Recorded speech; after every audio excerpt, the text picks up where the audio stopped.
Megan, who spells her name correctly, thank you so much for joining me again on the podcast. It's been quite a long time. Yeah, my pleasure, Megan. It's always great to talk with you. How are you doing? I have your newest book of essays here, which I've greatly enjoyed, The Catastrophe Hour. Yeah. The aspects that I didn't enjoy, I'm going to bring up later, but most of it I enjoyed a lot. Okay. You don't want to lead with the negative? It's not a criticism. Start with the negative. It's more of I'll get into it later. I mean, what I was very struck by how similar we are. Like, almost all of, so many of the essays in the book I read, and I was like, oh, that's how I feel. That's also how I feel. Oh, that was my experience also.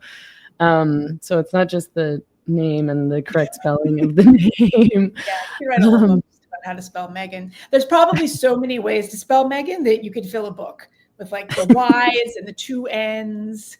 Yeah. Meghan Kelly has a creative spelling. I know. And I've seen Megan with two N's. I've seen like MEAGHANN. Oh, well, that's silly. And yeah. But I'm glad you like the book. I mean, the thing is, it's a collection of essays. So I always say, if you don't like one of them, you should still buy the book because there's 13 more.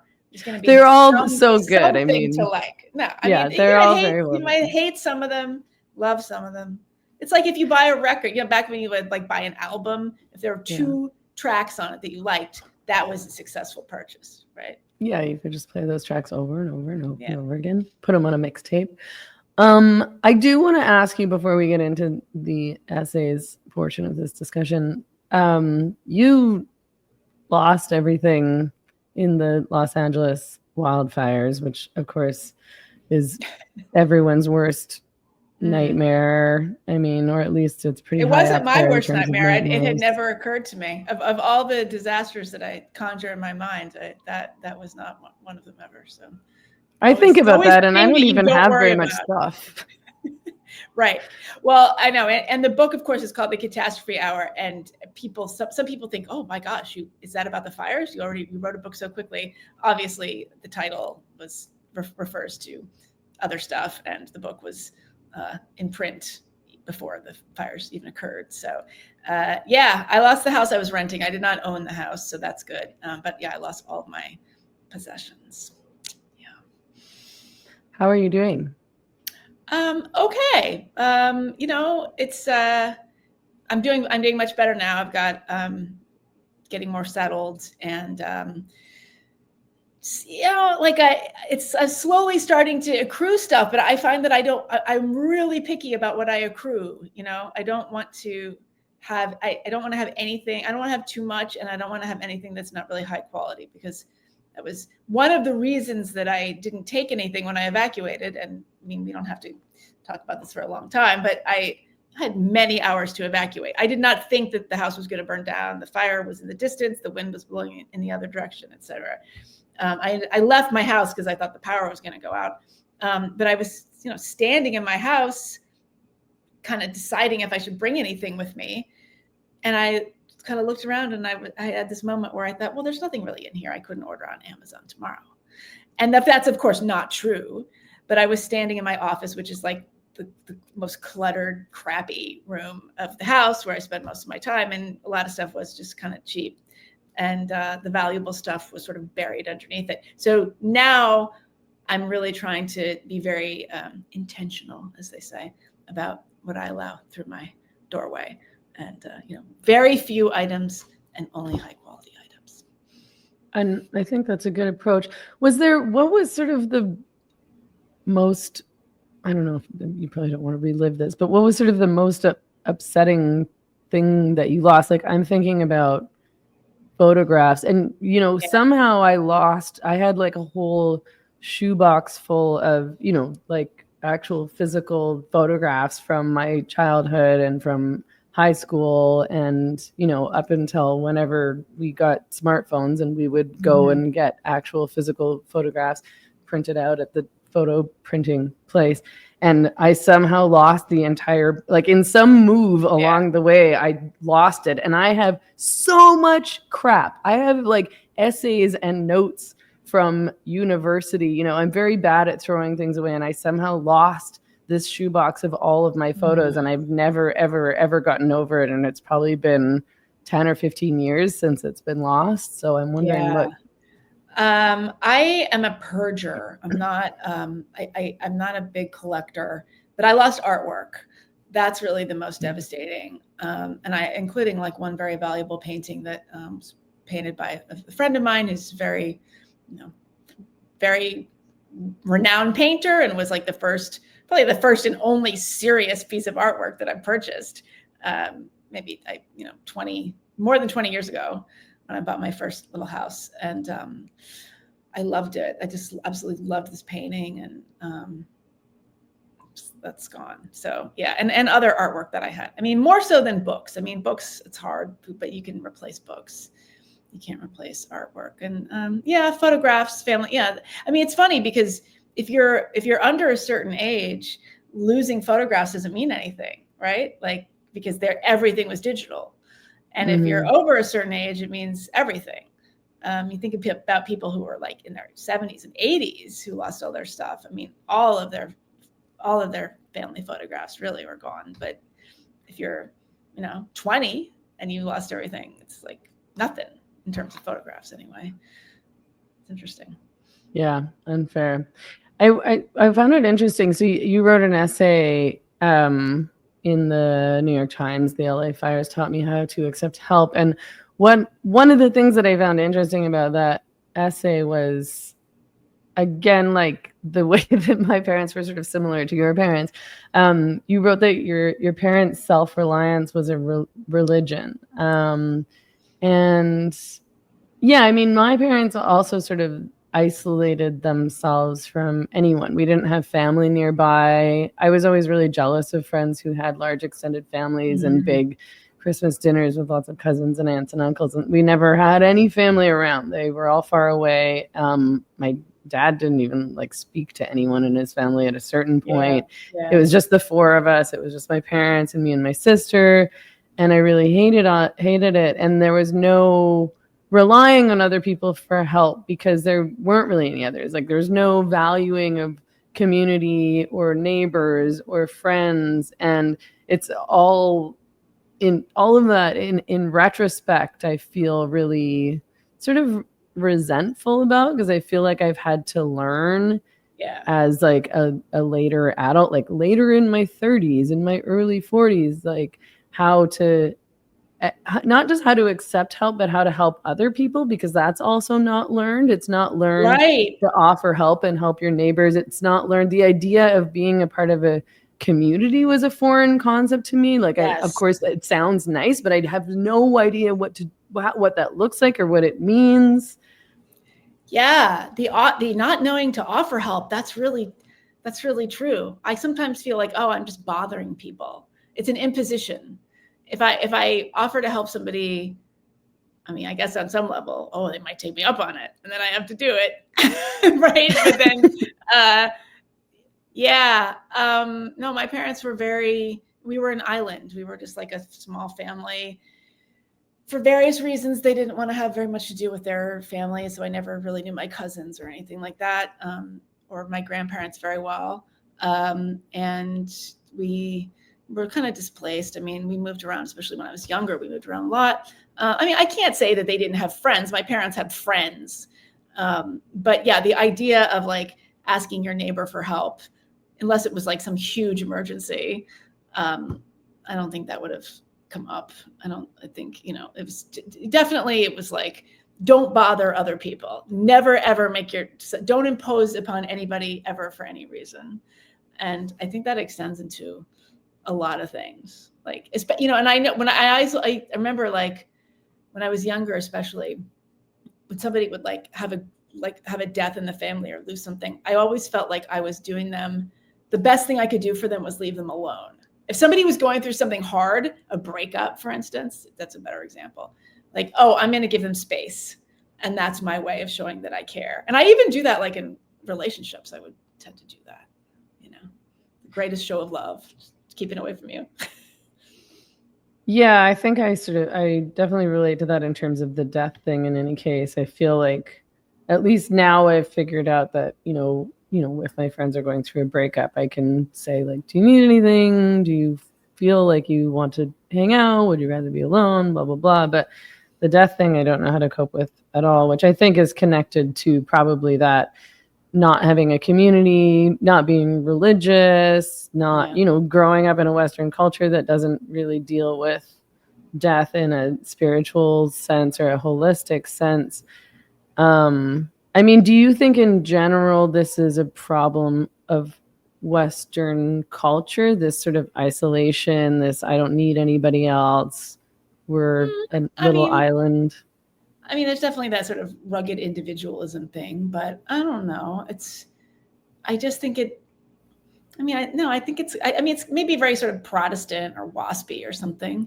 But I don't know. I think people have large families and in the West too. And, we used to live, in smaller communities. I don't know. I think that people really do value that a lot. Certainly people think a lot about where they're going to move, where they want to live. Having a sense of community always comes up. And I mean, let's face it, especially as you get older, you don't want to live in a place where you don't have a community. Like, I've written a lot about moving. I like to move. Sometimes I say I hate to travel, but I love to moving around a lot. And, one thing I would never do now at my age is move to a brand new place where I didn't know anybody, because I would have no community. And it's harder to build that, when you're older. It would have been sort of, when I was younger, I did stuff like that. It was fine and exciting and everything. But now, no, like I need to know that if I end up in the hospital, there's people I could call that will show up and sit there with me. Yeah. I mean, at what point did you realize? I also, again, really love living alone. I don't think I want to live with anybody ever again. I'm pretty sure not a roommate, not a partner. I'm a pretty social person. I have lots of friends and I do social things, but I like eating alone. I like traveling alone. I like living alone. I do really enjoy doing things alone. At what point did you realize that you liked living alone more than? Are you committed to never living? Sorry, I'm asking you. Well, never say never. I don't know. I'm not going to say, am I committed to living alone for the rest of my life? I mean, look, I'm probably not going to, when I'm very old and infirm, I'm not going to be able to live alone. So that's, depends on what we're talking about. But I prefer it. I mean, obviously there are advantages to living with somebody. I mean, it's hard. It's like, it's just, if you are totally on your own, there's just more work to be done. Like you have to go, like, take the dog. If you travel, you got to take the dog somewhere probably and pay somebody to take care of it, like stuff like that. I like being by myself. I don't get lonely ever. No, that's not a concept that I have. I don't get that. I'm sure bored, but not lonely. I don't think I ever get bored either, but I've also. What am I saying? Nobody's bored anymore because you can look at the computer. Yeah, I've never related to the concept of getting lonely, or bored. I'm like, well, I mean, there's always stuff to think about. Like, I know. At what point did you realize that you like living alone? And do you think that that's like, I always wonder, am I really that different from everybody else? Is there something abnormal? Are we really abnormal?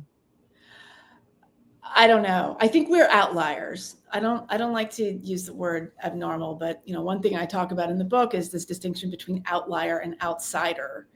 And I think that it's possible to just sort of not be the norm, but that doesn't necessarily mean that you're other or that you're like discriminated against or it's anything that you should worry about or apologize for. But, there's a piece in the book called Same Life, Higher Rent.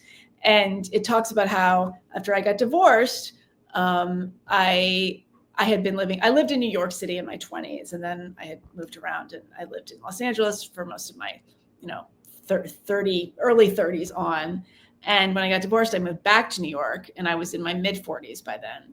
And, I noticed that I very quickly settled into the same life I had. I was 47, by then. And I I had the same life I had when I was 27. Like I was living in an apartment again, and I was having the same habits, and I was eating at my desk, and I was kind of like, not leaving the apartment for days at a time if I was writing or whatever. Like all those same habits came back.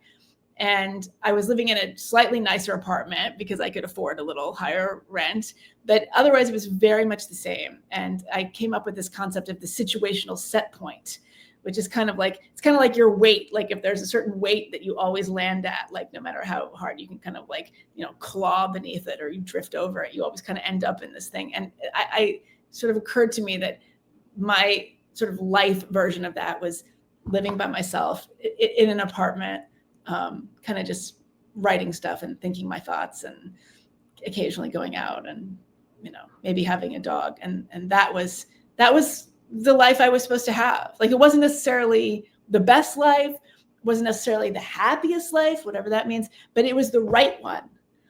And so I guess it was, around that time, I wrote that piece. It kind of accepted, like, okay, I guess this is who I am, for better or worse. Yeah. I mean, I'm pretty sure that this is my happiest life. I know that I would be a lot less happy if I was living with a partner. Have you lived with somebody? Yeah. Yeah. Mm-hmm. I don't want to do it anymore. Not that many people. I guess I lived with my boyfriend when I was 20 or 21, which is a mess. That was only 7 months. Oh, yeah. Like that. And you then were playing house. Yeah, we thought it was cute. That was like my first serious boyfriend. And yeah, that just ended in heartbreak. I thought I was never going to recover. I did recover. And then I lived with somebody when I was around 29, 30. And then the last relationship, like serious relationship that I was in here in Mexico, he was back and forth between here and San Francisco. So we lived together, but he would only be here like a week or 2 weeks out of the month, which I really liked. And I realized I was like, yes. Yeah, it's like, this is the ideal situation. I mean, he sucks and the relationship was bad, but the part-time long distance relationship was like perfect.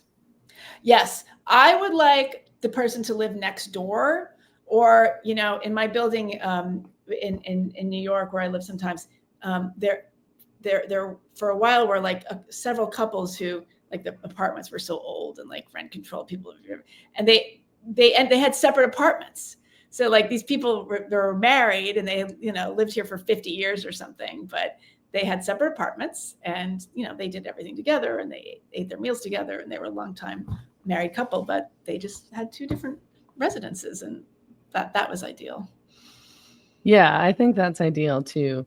I was talking to Louise Perry earlier today about my disinterest in marriage and living with other people.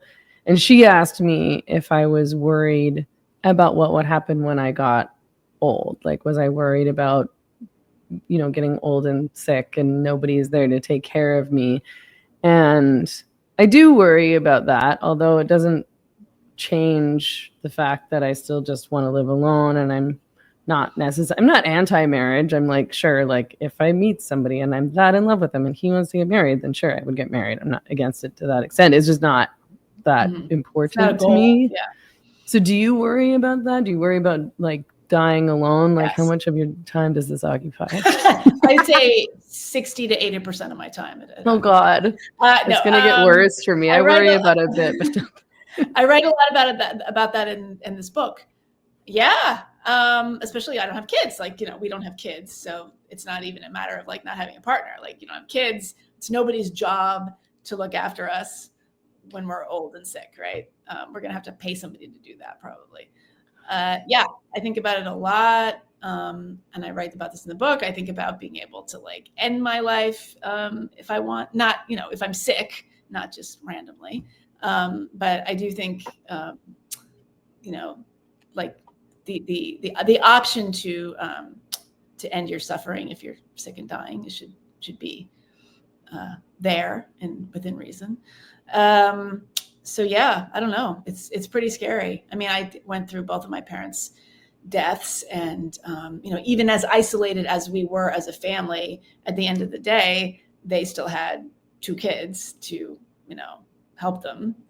And I won't even have that. So, yeah, I don't know. It is definitely a consideration, but that's not a reason to, to like hook up with somebody, like that's the thing. I always people like, what are you going to do? Like, is it really like, is the answer to not having anybody there when you're dying to like marry somebody that you don't really want to marry and have them live with you and like have sex with them and everything that goes along with that? Like, that's not really like necessarily the missing piece of, not having anyone to care for you when you're old. No, it doesn't seem like the right trade-off is to be miserable in your life because one day you're going to get old and you won't have somebody who you don't really like very much to take care of you. Right. Yeah. Yeah. So at what point did you start? I mean, I guess this gets into like when I said like, oh, there's parts that I didn't like. It's sort of because like the later essays, the more recent essays, I found a bit depressing. Probably, if I'm honest, on some level, because I'm starting to worry about the same things that you're worrying about, and I don't want to. So this is probably like projection on my part, or or rejection of reality, or being forced to think about things that I don't really want to think about. But I mean, like, how old were you when you started to worry about things like death and like who was going to take care of you when you were old? Well, my mother died when I was 39. So, and that had a huge impact on me. I mean, in my book, The Unspeakable, which came out in 2014, there's a piece in that book called Matricide, which is this brutal, brutal piece about my mother's death and our relationship and her relationship with her mother, and very, very dark piece that people seem to like a lot. So, but the women in our family, my mother always said, oh, the women in our family live forever, be really old. And then she just happened to get cancer and die at 67. And that was shocking. And I started to think about it a lot. And, I got married. I actually got married right as the year that my mother was dying, partly because I wanted her to be there. And so I kind of didn't think about it that much. And then I got divorced and I was like, oh yeah, like this is something I'm going to have to consider. So probably, certainly over the last 10 years or so. Yeah. But I know it's funny that you say that. So the book that, there's 14 pieces in the book. They were written over 10 years. And most of them were written, well, not most, but many of them were written for this Medium publication called GEN, GEN, that I had a contract to write for them like every couple of weeks or every month for a couple of years. So a lot of the pieces appeared there. And then the whole reason this book exists is because this lovely independent publisher in the UK called Notting Hill Editions came to me and they said, oh, do you have any, we like your writing. Do you have anything for us? And we can pay you a very, very lovely little independent press advance. And I said, well, I would like to collect some of these old pieces. Like, I can't write a brand new book, but like, let's collect the things I had written over the last 10 years that were heavily paywalled, or like not a lot of people had read them, and put them between 2 covers. And then they said, you should probably write some new pieces, just kind of round it out. So yeah, the last 3 pieces are brand new. They were written in the last year or so. They haven't appeared anywhere. Nobody's read them. And yeah, it's funny. I actually think they're the best. I think they're among the best pieces in the book. So they're really good. I found them a bit depressing, and then yeah, I thought that the whole book would be depressing. I was kind of dreading having the book come out because I thought, oh God, this is like some, crazy recluse woman obsessing about death, and it's gonna be really, and dogs throughout the entire book, and it's gonna be depressing, and nobody's gonna like this and everything. And people have actually found it weirdly uplifting and even funny. And I have been pleasantly surprised at how much people related to it. But it's interesting because I think you're like 10 years younger than I am, maybe exactly. I don't know. And yeah, it may be, that's interesting. It may just kind of be a function of that. So you have to check back in 10 years and read them again and see how you feel. Yeah, well, it just made me worried that, because I feel like life has been just getting progressively better and better as I age, and not necessarily because of anything. It's not like I have a great income. It's not like I own a house. My income is probably getting worse, to be honest. But like I think just in terms of happiness levels and quality of life somehow, and just I think knowing yourself and liking yourself provides you with things like good boundaries and not giving a shit what other people think about you. And that's very nice. And then it made me feel worried that I was like, is this going to start reversing in 10 years and things are going to start getting worse again? Oh, no, I think things are getting better. I guess, I mean, yeah, I would have to agree with that. I don't think things are getting harder. I mean, one of the pieces, in the last piece in the book, it has to do with, it's called The End of the Personal, and has to do with a lot of things, including writing personal essays. And of course, the whole book is personal essays, but it also has to do with these kind of career pivots that people like us have had to make. I mean, I started off as a writer, getting paid by magazines and having book contracts and traditional publishing. And for various reasons, I had to kind of go out on my own. And I spent I create content. So I spent a lot of time trying to monetize it and trying to do the Substack and get people to subscribe and get them the extra bonus content. So they'll be paying subscribers and all that nonsense. And it's a tyranny. And I always have worked very hard, and I've always really, had some hustle. But I have not worked the last 5 years. I have never worked so hard in my life. Like, it's absolutely nonstop because of the changes in the business model. And so it's a little bit, and then of course, as you get older, you're not as adept with the technology. So like, just when I get to the point where I should have been able to relax a little bit and sort of enjoy my elder statesman position, everything changed. And I find myself having to like figure out how to use TikTok or whatever. And that does feel like I refuse. I do refuse, but I have now people who work for me, telling me I should do it or doing it for me. And then I'm mortified and I get mad. Yeah. So, yeah. I've also had people tell me that I have to go on TikTok, and I'm like, okay. And then the next day I'm like, I can't mortifying.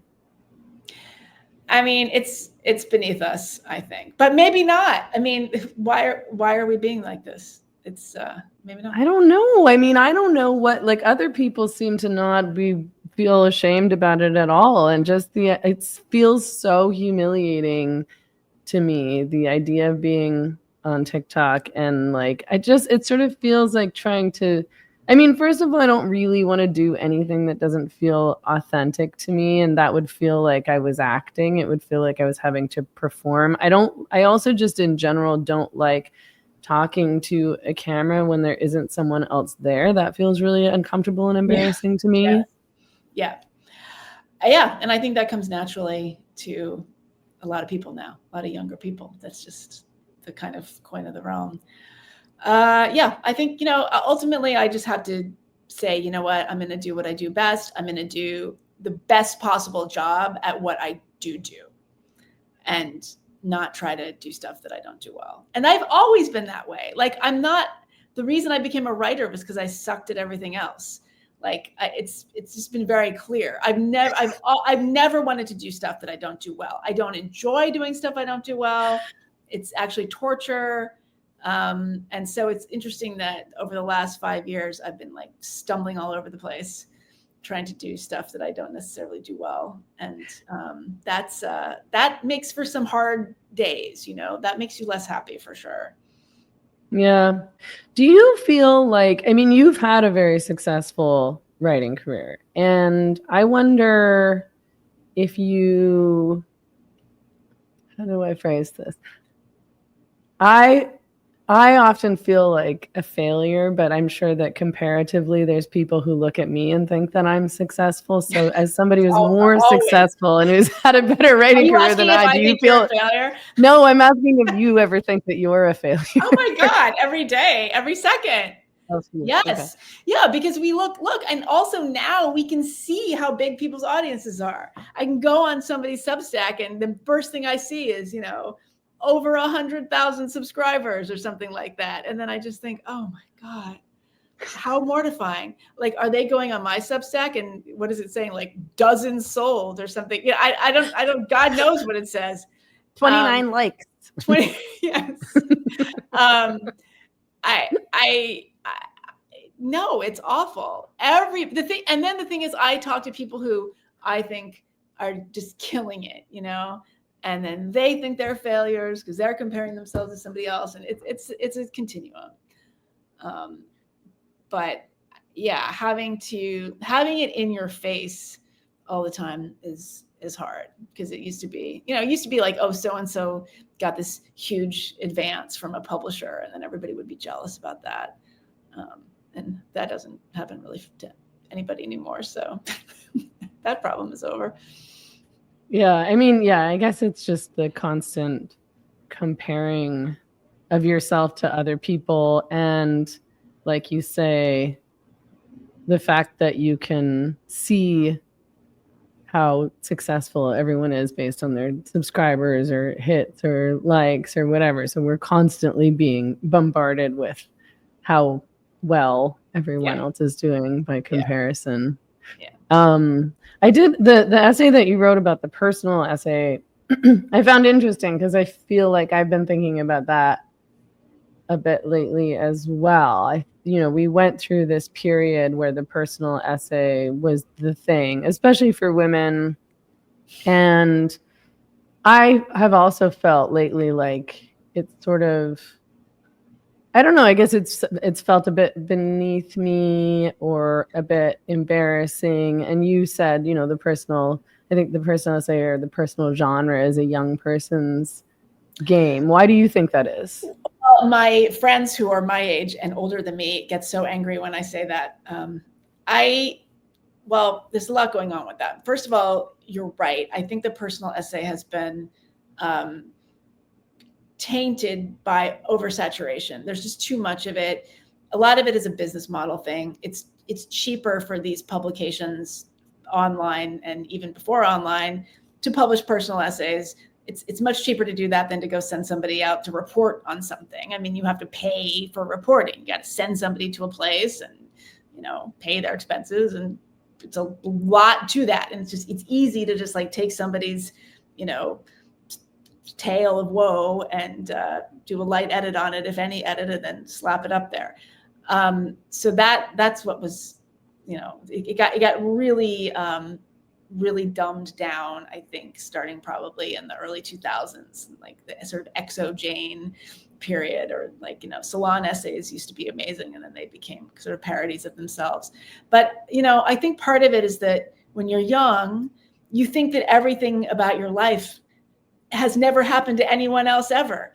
You think you're the only person to have ever walked down the street in this particular way on this particular kind of evening and looked into the window and seen people in the window and had a certain thought about it, or, kissed somebody in the rain, outside of the used bookstore, like whatever, and then you would write something about it and it's exciting. And then the older you get, you realize, okay, well, like that's not that original. And, I think that there's a certain kind of, naivete. How did I refer to it? I think I've referred to it as endearing cluelessness, I think I've called it, that is necessary to get really jazzed about a personal essay. And it's harder to do that as you get older. That said, I still have ideas for personal essays, and I'm sure I'll keep writing them. But they just don't come quite as easily. The barrier to entry is higher, I think. Like, it's really going to take a lot for me to sit down and actually start writing an essay. I have to be saying something substantial that is new. It can't just be some kind of random thought. Well, yeah, and I think when you're younger, I mean, first of all, when you're younger, you think that your sex life is very, very interesting to everyone else. And then when you get older, you're like, first of all, this is private and I don't want to share my sex life with the public, but also it's not that interesting. This is just not my private, like everybody has sex like, wow, you're also having sex. Amazing. We've all done this many times before Yes. for all eternity. Throughout human civilization, the history of the species involved this, and they weren't writing personal essays about it. Yeah, and you're also more mindful of people's feelings. I mean, I think I used to be kind of reckless. I thought it was funny. Like I kind of thought, not that I was ever like overtly mean to somebody, but I would choose the funny story over somebody's feelings sometimes. Like I would write about boyfriends and kind of assume that it was kind of the cost of admission for dating me, taking this risk that I was going to write about you kind of thing. And I kind of thought it was funny and cute, but I would never do that now. Never. It's not cute anymore. And it's not worth it. And it's not fair. Although sometimes people are like, why aren't you writing about me? Why haven't you, like, what's wrong? Even friends, whoever. Yeah.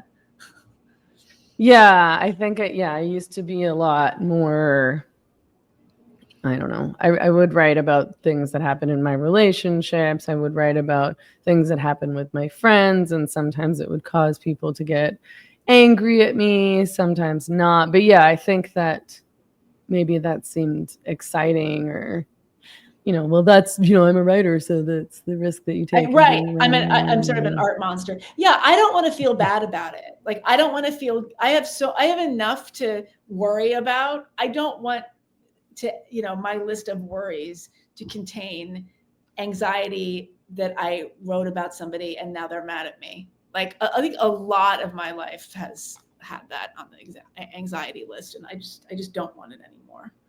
And I still have it sometimes, for sure, but it's just not of any. I just don't want to take that on. So in terms of what's changed, in terms of, being a writer, in terms of your own career and your own work, is there anything that you like about what's changed in terms of how we do this in the modern world versus how you used to do this? Well, I mean, it's nice not to have to constantly make a case for yourself to an editor before you write something. You would have to, I'd be pitching all the time. I mean, the art of pitching, that's a lost art. I used to, before there was the internet, I would get on the phone. You would like pick up the phone and cold call an editor and they would answer. I can't believe I ever had the guts to do this. Great. Like they would answer the phone. I'd be like, hi, I'm so-and-so and I have an idea for you. And they'd be like, okay, tell me what it is. Like, isn't that amazing? They would be like, no, tell me later or email it to me or something. Like they were sitting at their desk and part of their job was to interrupt what they were doing and pick up the phone and have these kind of conversations.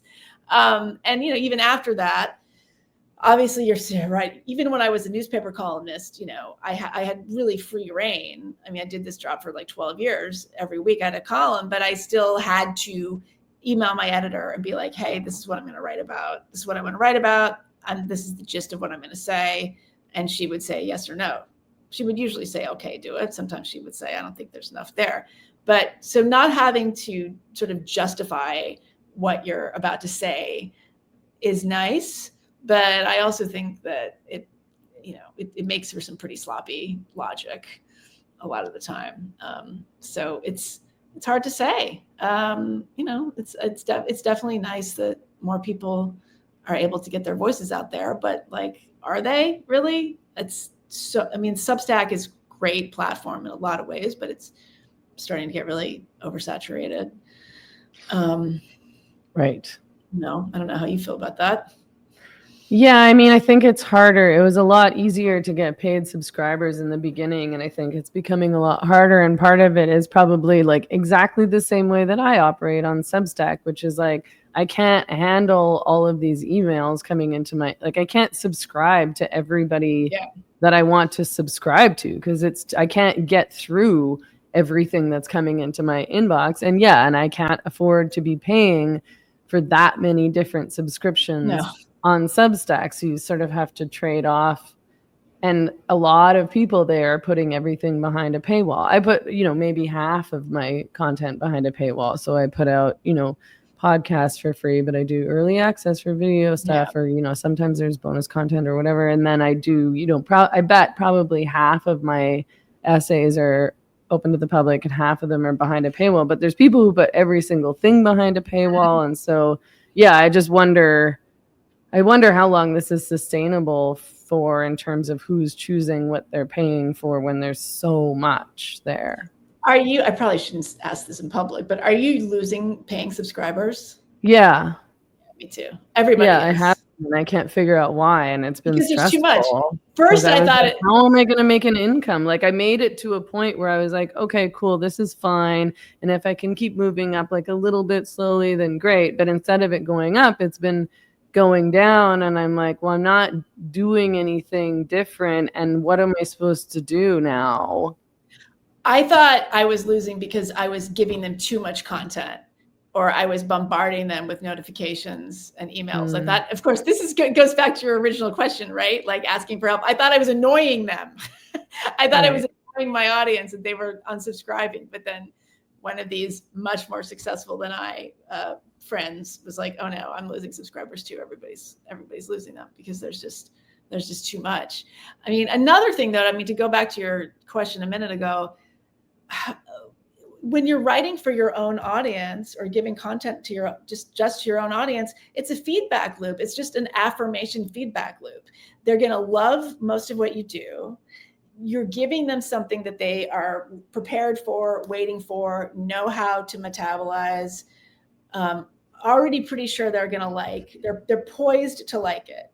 If you're writing for the general public, if you're writing for, some kind of publication, a newspaper, whatever, a book, if you publish a book, it's going to get out in front of people who don't know who you are, who don't like you, who have no reason to read what this is. You write some kind of piece about some kind of esoteric emotional experience, and it's going to land, in front of like grouchy old men who would never read this kind of thing if it weren't in front of them. And then they're going to react to it. Maybe they're going to put it in the comments, or they used to go write letters to the editor complaining about it. And so I think that that's actually very healthy. I think it's very healthy to have your audience be a mix of your fans, but also people who don't know who you are and don't like you. Because otherwise you just get this like, oh, you're amazing. Oh my God, I love this. You're the best. And that feels great. But that is not an authentic, like, artist audience relationship. Like never in the history of time, I don't think has that been the transaction. Like, it's not accurate of reality. You're walking around in a delusion if you think that everybody loves everything that you do. So most of the time they don't care. And then the rest of the time, some people love it and some people hate it. And that's how it should be. Yeah, for sure. So what's next? Like, what's the plan here for you and the future of your career? I'm always trying new things. I mean, again, that's what I said. Like I've just never worked so hard because I've had to kind of shift. I mean, I love doing the podcast, actually. I've been doing the Unspeakable podcast for 5 years. And like everybody, I started off on audio. I love audio. I always wanted my own radio show, even when I was a teenager. Like, I love radio. And so I love audio content. Then we all had to move to video, and that creates a whole other thing. Like, that adds a layer of labor. Oh, yeah. Does not help one's quality of life. Like, there's just nothing good about it as far as I can see. No. And I guess it does engage the audience more. I mean, I don't know if there's like data on this, if it actually does get more people to subscribe or listen. Because apparently most people, even if you do it on video, they're still listening on audio, but they like want to know that the video is there or something. I don't know. So I do that. And then I started the Unspeakeasy, which was this community arm of the Unspeakable podcast, which is this, viewpoint diversity community for women. And because I have this whole, theory that it's not a theory. I think it's true that women drive cancel culture. And a lot of the reasons women weren't speaking out about, sensitive topics was that they were being policed by other women and they wanted to preserve their relationships. So they just weren't talking. So we had all these kind of interesting conversations happening, in the podcast space and elsewhere, but it was very male dominated. And even the audiences, the communities that were popping up around these podcasts were very male dominated. And I'm the last person to start a women's anything. It's actually hilarious. But I thought, oh, wow, we really need someplace for women to come and like talk about these things, whether it's gender that obviously you've been talking about for so long, to public health, to culture, censorship, whatever, just a place for women to know that they can talk about these things without, being excommunicated, by their book club or something. A lot of people have book club incidents and they come to us. So yeah, we do retreats. We have an online community. I've become an entrepreneur, which is something that it does not come naturally to me. Like, talk about trying to do stuff I don't do well. I have been trying a lot of stuff over the last 5 years, and it's not comfortable, I'll tell you that, but it's interesting. And I think it's actually been quite worthwhile. Okay. Well, that's good to hear. Thanks so much for coming back on again. It was good to catch up with you. For people who are listening, Meghan's new book of essays is The Catastrophe Hour, and I'm assuming it can be found everywhere where you can find books. Yes, like the back of your closet, wherever you find books. In a pile over there on my table. Yeah. And there's not yet an audio book. But my British publisher was like, that's such an American thing. What, like, you Americans should read the book. But there will be an audiobook eventually. So if people really want to wait for that, they can, but they should buy the book. They should buy it. Yeah, you can buy it Amazon, anywhere. And you can go to my website, meghandaum.com. You can go to my Substack, which is theunspeakablepodcast.com, or you can go to theunspeakeasy.com. We're doing a big retreat in New York City, a co-ed retreat, October 11th and 12th, with like a ton of speakers, so they can go to the retreats page and find out about that. Cool. Awesome. Thank you again. It was good to see you. And I guess I'll see you soon online again. You're busy with us in the Unspeakeasy, I should say. Yes. So if you join the Unspeakeasy, and this is the online community, it's just for women. We bring in unspeakers, and we have off-the-record conversations with our intellectual heroes, of which you are one. So yes, you're going to come in on Monday and be an unspeaker, and the women are really excited. So you'll see what it's all about. But yeah, okay.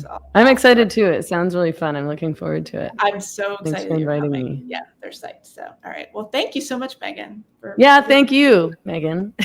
Right. I'll see you soon. Take care.